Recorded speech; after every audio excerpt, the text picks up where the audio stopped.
আমরা এখন আছি 1 নম্বর ওয়ার্ডে এবং এটা হচ্ছে পুরোপুরি সবর বস্তি। এই বস্তিটাতে কোনোদিন তৃণমূল ভোট নেওয়ার পর ফিরে তাকায়নি। এখানে বীরবাহা হাঁসদা একটা ক্লাব বানিয়ে দিয়েছেন। সেই ক্লাবকে কেন্দ্র করে প্রভাবশালী ব্যক্তিরা এখানকার নিজের মতো করে ভোটটা করায় এবং জুলুম করে ভোটটা করায়। এটাই হচ্ছে তৃণমূলের সংস্কৃতি। এই দেখুন লোধা এই যে সবরপাড়া রয়েছে, মমতা ব্যানার্জি এসেছিলেন যে শবরদের মুখে আমরাই হাসি নাকি ফুটিয়ে দিয়েছি। এবার দেখুন আপনারা মমতা ব্যানার্জি কি হাসির মুখে কি হাসি ফুটিয়ে দিয়েছেন শুধুমাত্র তিনি জানেন। আর আপনারা দেখুন নিজেরা, এখানে কোনো উন্নতি হয়নি। এই যে জঙ্গল, একটা ঝাড়গ্রাম শহরের কিন্তু এটা একটা ওয়ার্ড, 1 নম্বর ওয়ার্ড, কিন্তু এই ওয়ার্ডে কোনো উন্নতির নামগন্ধ নেই। তৃণমূল 16 বছর হয়ে গেল, এই 16 বছরে একটা ঘরও দিতে পারেনি এই সবর পাড়াতে। এখানে একটা ক্লাব বানিয়ে দিয়েছে এবং সেই ক্লাবে মদের আড্ডা চলে এবং ক্লাবে প্রভাবশালী যারা এখানকার রয়েছেন তারা এই ক্লাবে থেকে সমস্ত রকম পুরো র্যাকেট চালান। সুতরাং এই ওয়ার্ডে এত গরিব মানুষ থাকে, এদের কোনো উন্নতি হয়নি, কোনো উন্নতি করে দেননি মমতা ব্যানার্জির তৃণমূল কংগ্রেস।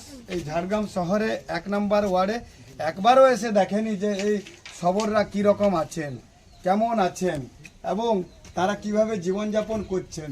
সুতরাং এরা কিভাবে কত কষ্টে আছেন এরা কিন্তু এদের খোঁজ খবর কেউ নেয়নি। এই বাচ্চাগুলোর অবস্থা দেখুন, এদের পরনে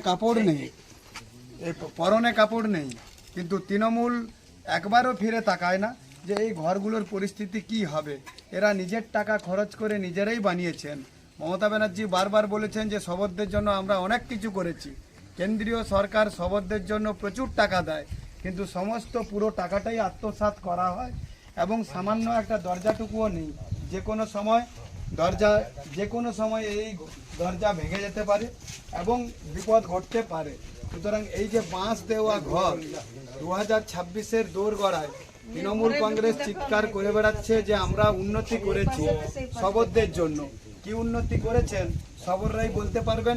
এবং এখানে তৃণমূল কংগ্রেসের নেতারা আসুক এবং এসে দেখুক যে আমরা অন্যায় করেছি এদের সাথে, শবরদের সাথে, না আমরা সত্যিকারের উন্নতি করেছি। শুধুমাত্র ভগবান আছে এদেরকে ভালো রাখার জন্য এবং পুরো পাড়াটাই প্রায় 300 ঘর রয়েছে। সুতরাং 300 ঘরের মধ্যেও একজনও কিন্তু মানে